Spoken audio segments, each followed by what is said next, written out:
Galatians Chapter 2. Then, after a period of 14 years, I went up again to Jerusalem with Barnabas, taking Titus also with me.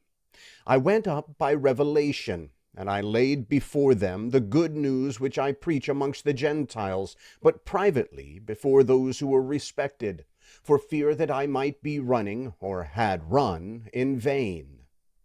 But not even Titus, who was with me, being a Greek, was compelled to be circumcised. This was because of the false brothers secretly brought in, who stole in to spy out our liberty, which we have in Christ Jesus, that they might bring us into bondage, to whom we gave no place in the way of subjection, not for an hour, that the truth of the good news might continue with you. But from those who were reputed to be important, whatever they were, it makes no difference to me. God doesn't show partiality to man. They, I say, who were respected imparted nothing to me. But to the contrary, when they saw that I had been entrusted with the good news for the uncircumcised, even as Peter with the good news for the circumcised, for he who worked through Peter in the apostleship with the circumcised also worked through me with the Gentiles.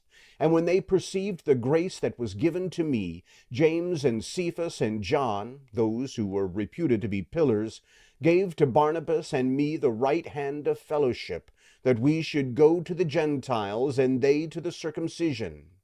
They only asked us to remember the poor, which very thing I was also zealous to do. But when Peter came to Antioch, I resisted him to his face, because he stood condemned. For before some people came from James, he ate with the Gentiles. But when they came, he drew back and separated himself, fearing those who were of the circumcision. And the rest of the Jews joined him in his hypocrisy, so that even Barnabas was carried away with their hypocrisy. But when I saw that they didn't walk upright according to the truth of the good news, I said to Peter before them all, "If you, being a Jew, live as the Gentiles do, and not as the Jews do, why do you compel the Gentiles to live as the Jews do? We, being Jews by nature, and not Gentile sinners, yet knowing that a man is not justified by the works of the law, but through faith in Jesus Christ, even we believed in Christ Jesus, that we might be justified by faith in Christ, and not by the works of the law, because no flesh will be justified by the works of the law. But if, while we sought to be justified in Christ, we ourselves also were found sinners, is Christ a servant of sin? Certainly not.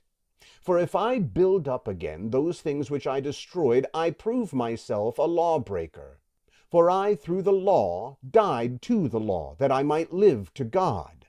I have been crucified with Christ, and it is no longer I who live, but Christ lives in me. That life which I now live in the flesh, I live by faith in the Son of God, who loved me and gave himself up for me. I don't reject the grace of God. For if righteousness is through the law, then Christ died for nothing.